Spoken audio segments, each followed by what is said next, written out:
What is up, guys? Randomonium here. This is your Week 8 Fantasy LCS analysis and prediction video. In this video, I'm going to break down all of the matchups for both NA and EU LCS for Week 8. And I will be discussing the results from previous weeks. So if you don't want those results spoiled, this is your spoiler warning. And I apologize if this video is going up a little bit late. I actually got home pretty late from work. I had to run a couple errands and also just random things going on at work that forced me to stay a little bit late. But should get this up in time for my Monday night deadline that I like to keep. So without further ado, let's get into the actual analysis. Alright, so we're going to go through all the different weeks, all the different teams. So TSM, first week they went 1-1. They were C tier, B tier as we would expect. Week 2, they went 1-1. They were much higher. They were actually S tier, which is higher than average, especially with B. Erickson. Week 3, they went 2-0, and they were primarily actually A tier with Bjergsen as S tier. Week 4, they went 2-0, and they were split pretty evenly between A tier and S tier. Week 5, they went 1-1, and the only person who was S tier was Bjergsen. Week 6, they went 2-0, and they were primarily A tier with Hunter being S tier. And then week 7, they went 1-1. They got 0-2'd by Dignitas, and they did rather poorly. They were on C tier on average, with Bjergsen being the highest at A tier. So we're seeing that Bjergsen is definitely the most consistent person on TSM, and then probably after that would be Hanser. So those are kind of the two people that you want to definitely be looking at when TSM has favorable weeks. For Cloud9, Cloud9's been a little bit hit or miss. First week they were 0-2, but we can see the Contracts and Jensen had good weeks. Week 2 they went 2-0. Jensen was definitely the best, and the reason why their top lane was so bad is because they're splitting time between Ray and Impact. Week 3, Jensen yet again was S tier, even though they went 1-1. Week 4, they went 2-0, but they had rather bad fantasy points, but Jensen was the highest still. Week 5, they went 1-1, and they were kind of B tier, C tier across the board, and it looks like Impact was the highest. I believe that Impact got all of the time that week, which is why he had the highest fantasy points for Cloud9 that week. Week 6, they went 0-2, had a really rough week. We can see they were kind of B tier through D tier across the board. And then week 7, they went 2-0, and they were primarily A tier with a little bit of B tier, and Impact got all the playing time. So yeah, that kind of looked good for Impact, and of course Jensen was near the top. So we're definitely looking at Jensen. Jensen is definitely the most consistent player on the team, followed probably by Contracts. And then it's still iffy. Like they keep subbing in Ray off and on, and it's very unpredictable. So you just got to be very careful with Impact and Ray, because it can really screw you if they sub in Ray and you're playing Impact. Phoenix 1. So Phoenix 1 definitely had a glimmer of hope, but now with Ryu stepping down, I feel like that's completely kind of screwed them, and they've kind of lost all of their momentum. But running through real fast, we can see week 1 they went 0-2. Only people who were S tier was the bot lane. Week 2 they were bottom of the barrel across the board. Week 3 they went 0-2, but I believe this was the first week that Mike Young played. He was S tier. Week 4 they went 1-1. They actually were able to do a lot better, and you can see that jungle through support was S tier.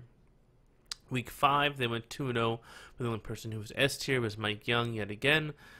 Week 6, they went 0-2, and yeah, just C tier, D tier across the board. And then week 7, they went 0-2, C tier, D tier across the board. And I would expect that with Ryu stepping down, even though Pyrene is, a decent mid laner, he's no Ryu. And the other issue is that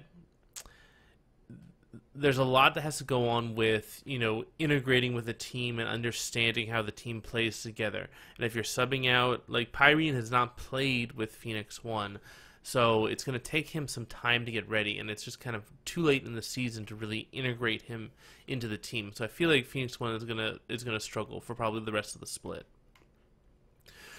Alright, so FlyQuest. FlyQuest is another team that's been definitely dropped off quite a bit, kind of like Phoenix 1 not playing near as well as they did in the spring split. So week 1, 0-2, C tier across the board. Week 2, They were 1-1, and High and Balls were the best out of the bunch. Week 3, 0-2, C tier across the board. Week 4, they were 0-2, and they were D tier across the board except for Balls. Week 5, they went 2-0, but they didn't have very good fantasy points. The only person who did well in the fantasy points was actually Wild Turtle. Week 6, they went 1-1, and they were kind of C tier, B tier across the board. Nobody really standing out. I'd say probably, High and Balls were standing out the most out of all of those. And then week 7, they went 0-2, with people being C tier, D tier across the board. So High is definitely the person who's the most consistent on the team, followed probably by Balls. But High would probably be the only person that you can really look at for fantasy points, and that would only be like in very particular certain situations. CLG looks like one of the best teams in NA right now. Week 1, we have Darshan S tier. The rest of the team is around A tier. Week 2, Darshan S tier when they went 1-1, and they had a couple A tier as well. Week 3, they went 2-0, and they had Darshan and Stixay S tier with A tier across the rest of the team. Week 4, they definitely struggled. They went 1-1, and they were kind of D tier across the board. Week 5, we have Darshan and Stixay yet again S tier when they went 2-0. Week 6, they went 1-1, and you can see that they were primarily B tier. And then week 7, they went 1-1, and we can see that they actually were primarily S tier. So Darshan and Stixay are definitely the two people who stand out the most on CLG as far as the highest point scorers on that team. Dignitas. So Dignitas is another team that's just been all over the freaking map. They started off really great. Week 1, they went 2-0, and they were A tier primarily. Week 2, they went 1-1, a little bit of A tier, a little bit of B tier, a little bit of C tier. Week 3, they went 2-0, but they didn't get very good fantasy points. They were B tier and C tier, and then they started having really bad weeks. So week 4, they went 0-2, C tier, D tier. Week 5, they went 0-2, and they were primarily C tier, D tier. And then they kind of turned it on. Week 6, they went 2-0, but their fantasy points didn't really show it. The only person who did well was Alltech. Week 7, they went 1-1. Only person who did well was Alltech yet again. And then, of course, their team points were good. So Alltech is looking like he's the most consistent on the team. I still think that Someday is a very vital portion of the team, but they don't give Someday a lot of resources, which means he doesn't really get fed a lot, which means he usually doesn't get a lot of fantasy points, and people usually frequently camp him. So yeah, even though he's kind of one of the anchors of the team, he does not get very good fantasy points for all of his efforts. Definitely say that Alltech is probably the person you should be focusing on Dignitas. Immortals, week 1, they went 2-0, S tier, top lane through mid. Week 2, they went 1-1, and they had very poor fantasy points, C tier, D tier. Week 3, they went 2-0, and they had pretty poor fantasy points for a 2-0 victory, primarily B tier with a little bit of A and C tier. And then week 4, they went 2-0, and they were A tier across the board except for their team points, which was S tier. And then week 5, they had a really bad week. They went 0-2, and then people who did well were Flame and Cody's son. And then week 6, they had an even mix of S tier and A tier. Cody's son performed well, Pobelter performed well, Ollie performed well. And then we see in week 7, they went 2-0 yet again, and we got Xmithy and Pobelter doing well. So Immortals have been kind of all over the map as far as who's doing well in a given week. Right now, it's looking like Pobelter is really picking up his game. Cody's son is really picking up his game. Even though he was only A tier in week 7, he was S tier in week 6. So those are kind of the two that I'm really looking at. Ollie has been actually putting up in very consistent points as well. But yeah, so Immortals is a really good team, but there's nobody who's really kind of standing out on the team. They just kind of trade who does well on a given week. So it's kind of hard to predict who's going to really outshine higher than or brighter than most of the other teammates. Echo Fox kind of in free fall right now. So week 1, they did well. They were 2-0, but the only person who did well on the team was Froggen. And then you see week 2, they went 0-2. Only person who did well was Froggen. Week 3, they went 1-1. And actually, Gate was the person who did the best. Week 4, they had a lot of difficulty, and they went 0-2 or D tier across the board. Then week 5, they went 1-1, struggled a lot. Froggen was the only person who did well that week as well. And then week 6, I believe that was the week that they benched Froggen, and they were C tier, D tier across the board. And then week 7, they brought Froggen back, but then they subbed in other people. They went 0-2, and they were pretty much D tier across the board. So with this 10-man roster, I would not play anybody on Echo Fox because you have no idea who's going to start in a given week. Even if they do well with their 10-man roster, they're not going to do well from a fantasy points perspective. So I just stay away from them for the rest of the split because, you know, obviously they're trying to figure out what their 10-man roster is going to be, and that's not very good for fantasy LCS. Team Liquid started off really rough. Week 1, 0-2 D tier. Then they went 1-1 in week 2, and the people who did well were Golden Glue, Piglet, and Matt. Week 3, they did poorly again, D tier mainly across the board. Week 4, they were C tier when they were 1-1. We expect them to be a little bit higher than that at 1-1. Week 5, they went 0-2, and they were D tier yet again. And then week 6, starting to improve, even though they went 0-2. We can see that Piglet was B tier and Matt was actually A tier. And then week 7, they went 0-2, and this was actually a great week for Lorlo, but the rest of the team did really well overall. I don't feel like you can really say that this is a trend yet. Like, yeah, the 2-0 week was very impressive from Team Liquid, but they were up against Envy, who kind of threw a little bit, and then Phoenix 1, who did not have Ryu, so you can't read too much into it.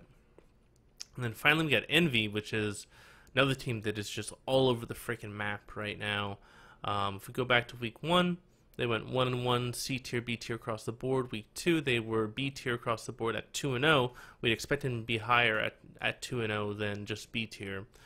Week 3, they went 0-2 and were D tier, which is pretty consistent. Week 4, they went 1-1, and they actually had some A tier players, which is more what we would expect from 1-1. Week 5, they went 1-1, and they were C tier, D tier, which is definitely lower than what we would expect. And then week 6, they went 2-0, and they only had 2 people who were A tier, and then the rest were B tier and C tier, which is much lower than we would expect. And then week 7, they went 1-1, and they were C tier, B tier. So we're seeing that Envy, even when they do well, they're not getting a ton of fantasy points. So just keep that in mind, as they tend to be lower on the fantasy points side of things. Okay, so let's move on to the EU side of things. So G2 week 1, they had the 3 subs. We really can't count that week for them. Week 2, they went 1-1, and they were just all over the map. Sven was the only person who did well. Week 3, they got upset by Misfits, and they were C tier, D tier across the board. Week 4, they lost to Unicorn to Love, but they improved a little bit in their fantasy points, and they were B tier with a little bit of C tier. Week 5, they absolutely crushed Monkeys, and they're pretty much top tier across the board, S tier across the board. Week 6, they beat Splice pretty convincingly, and the only person who wasn't S tier was Sven. And then we can see in week 7, they went 2-0. They beat H2K and they beat Vitality, but it wasn't a very clean win in either case. And we can see that they were C tier, D tier across the board, which was very unexpected. So yeah, like G2, I expected them to be much higher in week 7, and they weren't. I don't necessarily want to say this is a trend yet, because it looks like, you know, they have a pretty good consistency of when they go 2-0, they are S tier, but it seems like when they're going 2-1, they're really struggling on the fantasy point front. So just keep that in mind. If you think that they're going to go 2-1, they really kind of drop off when it comes to fantasy points. Unicorns of Love has always been a really high fantasy point scoring team.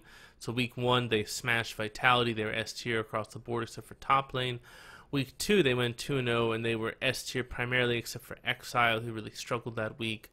Week 3, they lost to Splice, but they were still B tier, which is definitely higher than you would expect, playing only one match in a given week.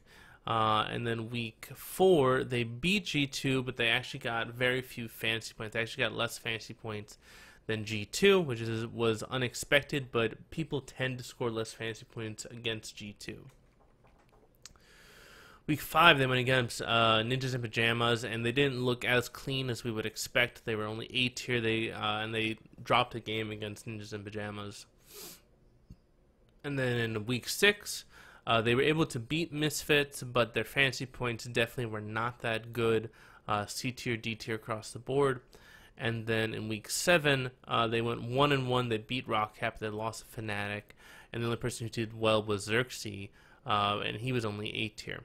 So Unicorns Love, started off very strong this split as far as fantasy points, but they've kind of waffled a little bit after Rift Rivals. So I just keep an eye on them. I think that if they have a 2-0 week, then they definitely can still be S tier, but they've definitely shown a couple of chinks in their armor. All right, Fnatic. Fnatic's definitely been looking the best out of any EU team, in my opinion. Week 1, they were 2-0, S tier across the board. Week 2, they beat G2, but like we've seen before, they struggled with fantasy points. Week 3, they got upset by Rockcat, but they were still S tier almost across the entire board. Week 4, they were S tier across the entire board, being 2-0. Week 5, they beat Splice, and they were primarily S tier with a little bit of A and B tier. Week 6, they 2-0'd Vitality, and they're S tier. And then week 7, they went 2-1 against Unicorns, and they were S tier across the board except for Caps, and they actually were top spot in most of their positions. So you can see that Fnatic pretty much every week is S tier as long as they win. And they seem like they are the best team in EU right now, so they're a pretty good bet if you've got any Fnatic players. Misfits is actually an interesting team that they seem to get more fantasy points than they should, especially recently. So week 1, they had a horrible week. They lost pretty badly to Fnatic and were D tier. But then in week 2, they went 2-0, and they actually had quite a few people who were S tier. Week 3, they beat G2, but yet again, we see that they got less fantasy points than we would expect, just like we saw with Unicorns Love and Fnatic. Week 4, they went 2-1 against Vitality, and they had quite a few people who were not only S tier, but the #1 ranked person within their position. Week 5, they lost horribly to H2K, but we still see that Max Lore was S tier. And then week 6, we can see that they lost to Unicorns of Love, but they were still S tier, which was very impressive. And then week 7, they beat Monkeys, but they lost to Splice, and yet they were still S tier across the board. So Misfits seems like they put up a lot of fantasy points. Even when they're losing, they're putting up a lot of fantasy points recently.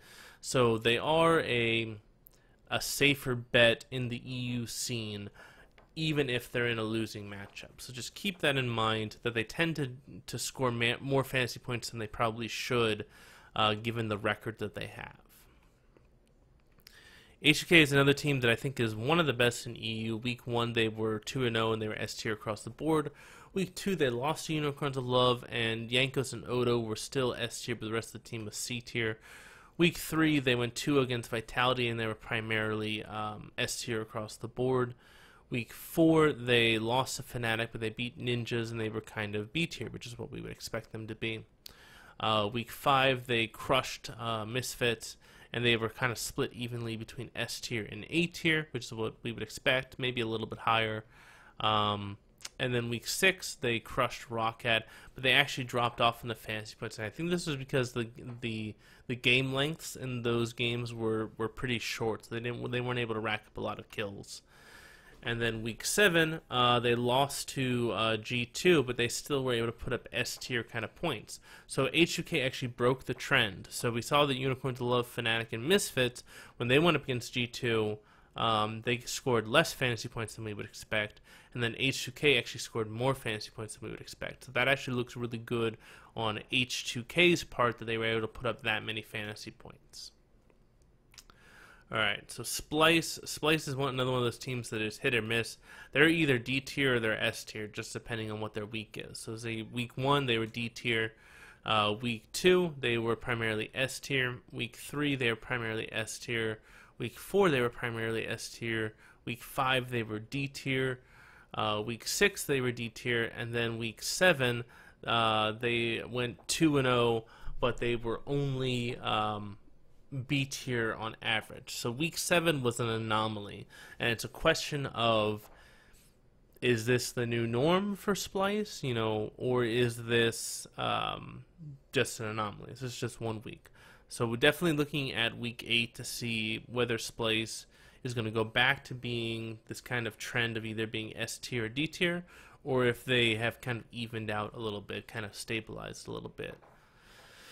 Okay, so Vitality. So Vitality has been doing relatively poorly, except when they have very favorable weeks. And when they have very favorable weeks, they do amazing. So week 1, D tier. Week 2, D tier. Week 3, got a little bit of C tier because they were able to beat Monkeys that week. Week 4, they they lost to Misfits, but they still were able to get S tier for Cabochard and Nuke Duck. Week 5, they were able to smash Rockcat, and they were pretty much S tier across the board. And then week 6, even though they beat Ninjas in Pajamas, they got absolutely destroyed by Fnatic, and they were kind of D tier across the board. And then week 7, they ran into G2, and you can see they were C tier, D tier across the board. So when Vitality has a good week, it's Nuke Duck who is probably the most consistent, but Cabo puts up some good fantasy points as well. But only in a really favorable week would you consider picking up Fnatic players. Sorry, Vitality players. Rockcat is the same thing. So Rockcat, if we go back to week 1, for most of the weeks they've been pretty low. So week 1 they went up against the subs for G2, and they actually performed decently, but then they lost to Misfits, and they were C tier, D tier mainly. Week 3 they were able to actually go 2-0, but we see that they only had 2 people who were A tier, and everybody else was below that. Week 4 they lost to Splice, but they actually were able to get B tier almost across the entire board. And then week 5 they lost to Vitality 0-2, and they were pretty much bottom of the barrel. And then week 6 they went 0-2, but they were able to get some fantasy points, but they're mainly C tier. And then week 7 they lost to Unicorns of Love, and then yet again they were kind of C tier across the board. So I'd expect that Rockcat on an average week is probably going to be C tier. On a good week they could go up into the B tier, and then on a bad week they'll probably be D tier. And then Mysterious Monkeys and NIP, for the most part, they've been bottom of the barrel most weeks. So we can see D tier, C tier, D tier, D tier, D tier, D tier, and then they were C tier, D tier, C tier, C tier with when Mysterious Monkeys beat Ninjas in Pajamas. And then when Mysterious Monkeys had their upset over Rockcat, they actually did really well. They got quite a few fantasy points. Ninjas had another week where they were C tier, D tier, and then week 7 they both went 0-2, and they were D tier across the board.